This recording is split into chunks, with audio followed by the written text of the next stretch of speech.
Today's mindful moment. Imagine a conflict so immense that just counting the dead became this monumental task, a scale of loss America had never seen before. It really was unimaginable at the time. Today, we're exploring that profound impact of death during the American Civil War, how it completely shattered norms, how it redefined, well, everything. We're drawing heavily from Drew Gilpin Faust's work, This Republic of Suffering. An incredible piece of scholarship. She uses everything from military stats, letters, diaries, medical notes. Right, even religious texts and art. It gives this incredibly full picture of how death just permeated life. Our aim here isn't just to talk about the numbers, staggering as they are, but to understand how that sheer weight of death transformed how Americans lived, how they grieved, and even how they saw their own nation. And for you, the listener, it's a really powerful window into a pivotal moment with consequences that, frankly, still echo. Let's start with that scale, the sheer carnage. The numbers are just sobering. Estimates range from around 620,000 up to maybe 750,000 military deaths. And that's not even counting civilians. No. James McPherson estimates around 50,000 civilian deaths on top of that. To give some perspective, the mortality rate for the South was higher than most countries experienced in World War I. Higher than World War I. That's hard to grasp. It is, and higher than all but one region in World War II. This level of killing felt like something from a later, more brutal technological age. It was completely unexpected. It really messes with our picture of the 19th century, doesn't it? Absolutely. And this massive loss just fundamentally violated what people assumed about death back then. That was common, of course. Infant mortality was high. Exactly. Death itself wasn't foreign. But the way death happened in the war and who it happened to, that was the shock. People expected babies might die, sadly, but young, healthy adults. They were expected to live to middle age. And the war just cut them down. Disease, battle. Precisely. Young men in their prime. Francis Palfrey wrote about a fallen soldier, saying, "The blow seems heaviest when it strikes down those who are in the morning of life." A soldier was what, 5 times more likely to die? At least 5 times more likely than if he'd stayed home. It created this stark difference between what they thought of as ordinary death and this industrialized dying on battlefields, in hospitals, everywhere. It must have become the defining experience. It did. People called it a harvest of death. A Confederate soldier wrote that death just reigned with universal sway. The presence of death, the fear of death, that became the most widely shared experience of the entire war, North and South. And surprisingly, that shared suffering actually played a role later on. It's a complex idea, but yes, this collective grappling with loss, this immense sacrifice on both sides, eventually became a strange kind of common ground. It helped, in a way, to override some of the deep divisions over race and nationhood when it came to memorializing the war. So, in the midst of all this, how did people try to make sense of individual deaths? I know the idea of the good death was really important. Oh, absolutely central. It came from the old Christian ars moriendi tradition, the art of dying well.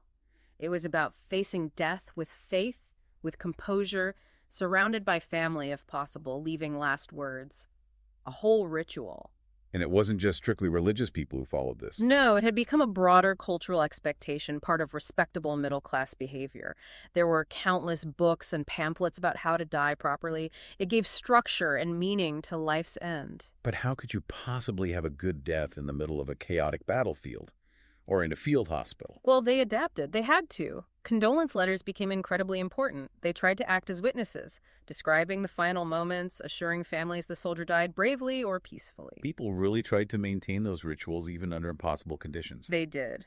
Hospital staff often saw it as part of their duty to record last words, sometimes even coaching dying soldiers on what to say. There's one striking story of a soldier asking the doctor to provide his last words, seeing the doctor as an expert in this art of dying. Wow. That shows how powerful that ideal was. But you mentioned disease earlier. That was often seen as the worst way to die, wasn't it? Much worse in the minds of many soldiers. Dying of disease was seen as having, quote, all of the evils of the battlefield with none of its honors. And it was more common than dying in battle. Tragically, yes. Twice as many soldiers died from disease as from combat wounds. This was before germ theory was understood, before antisepsis. The Surgeon General later called it the end of the medical Middle Ages. So camps were just breeding grounds. Terrible.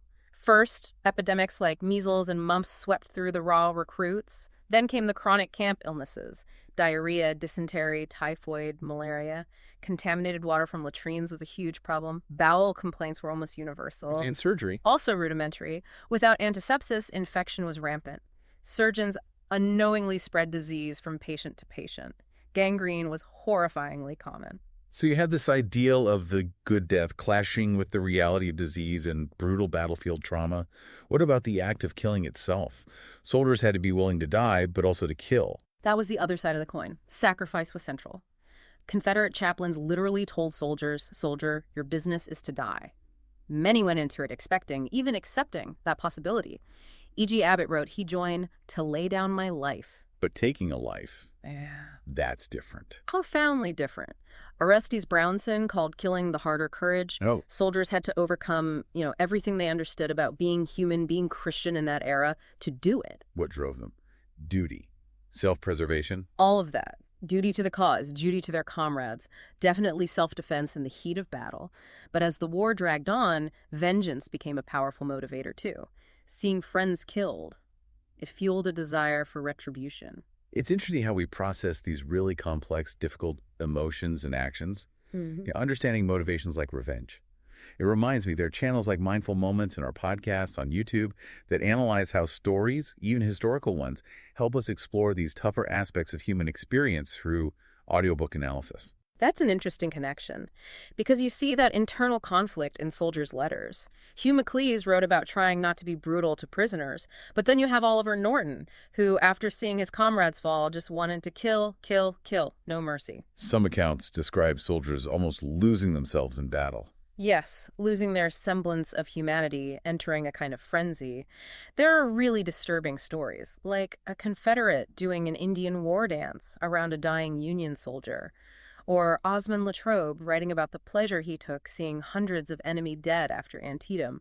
It suggests a real, unsettling transformation. What about black soldiers? Their experience and motivations must have been unique. Very much so. For the Confederacy, arming black men was unthinkable. It undermined their entire ideology and stoked fears of rebellion. But for black soldiers, joining the fight was deeply tied to liberation, both political and spiritual.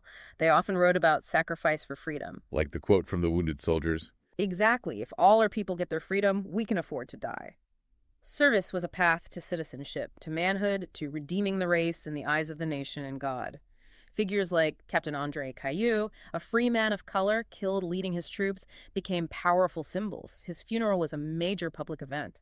As these battles got bigger and deadlier, Shiloh, Gettysburg, how did people even process the scale? It was a continual shock. First Bull Run was bad enough, then Shiloh with nearly 24,000 casualties. That was horrifying, unprecedented. Gettysburg, Grant's overland campaign in '64. The numbers just kept climbing beyond anything imaginable. One soldier called battle majestic murder, a man-made disaster. How did soldiers cope day to day with that level of horror? Many described becoming hardened, numb, developing a kind of protective indifference. A Union surgeon actually called this transformation a wise provision of divine providence, anything to just get through it. And irony became a tool, too. Dark irony, yes. Isaac Haddon inviting his wife to dine among the dead in the trenches. Private Wilbur Fisk saying, "The more we get used to being killed, the better we like it." It's a way of coping with the sheer absurdity and horror. Then there was the practical problem. Burying all those bodies. A logistical nightmare. Usually the victor was responsible for burying the dead.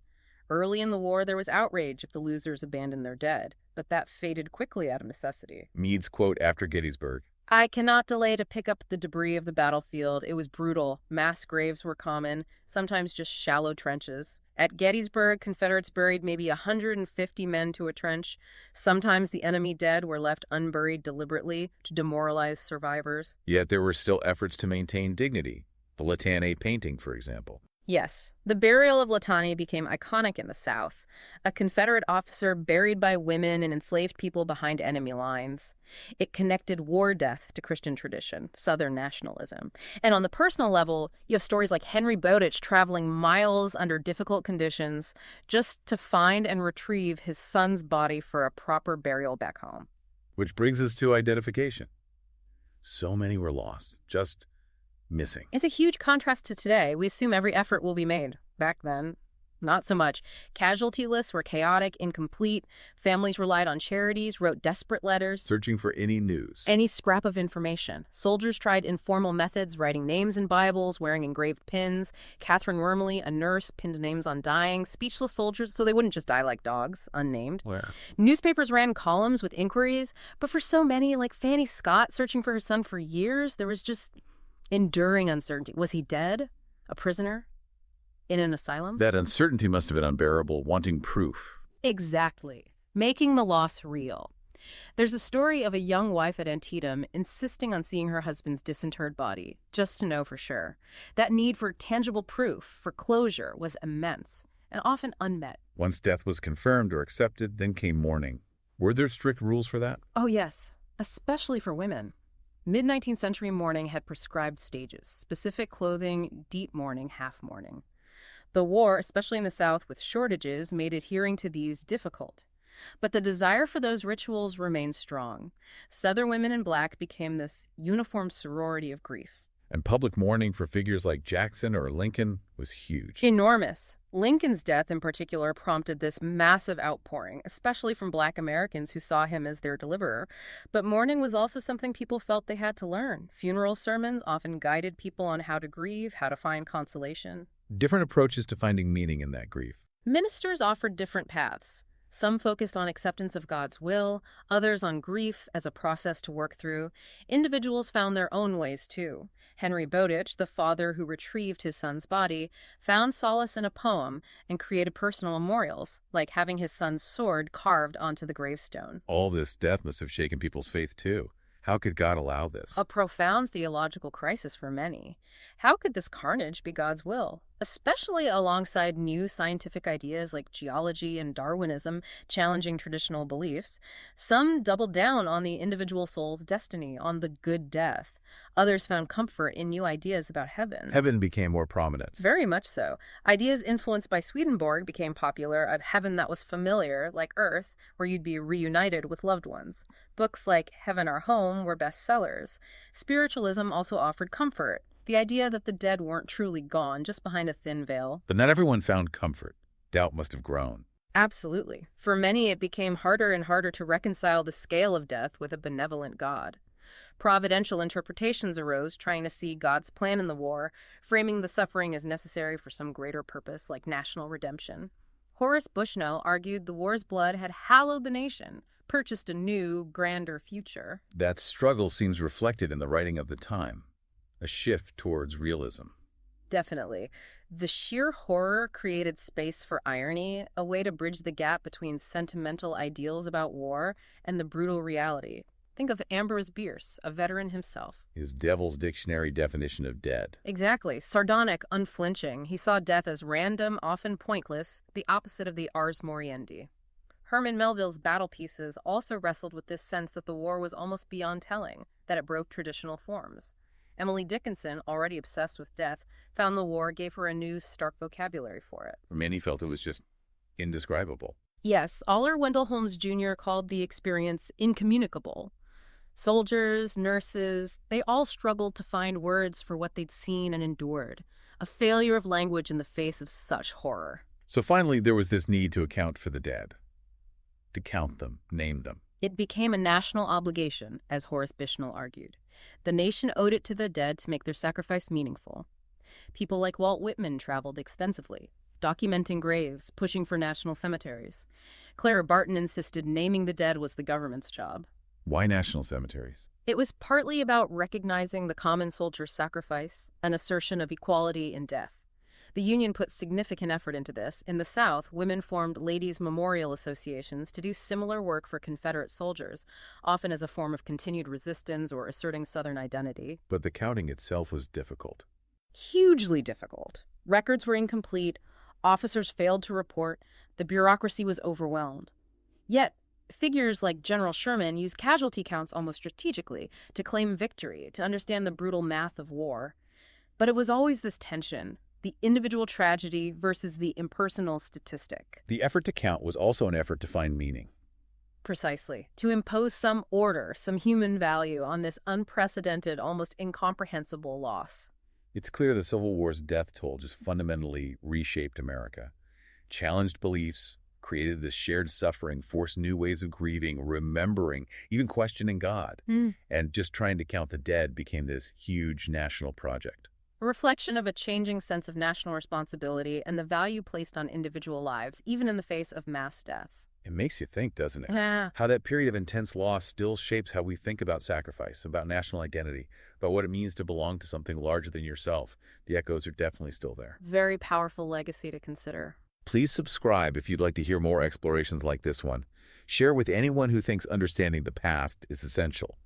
And if you want to read more, you can purchase Drew Gilpin Faust's This Republic of Suffering using the link in our show notes. It's well worth the read. And finally, as always, when you encounter information about the past, remember to think critically. Think about the stories we tell, why we tell them, and how they shape our understanding of the present.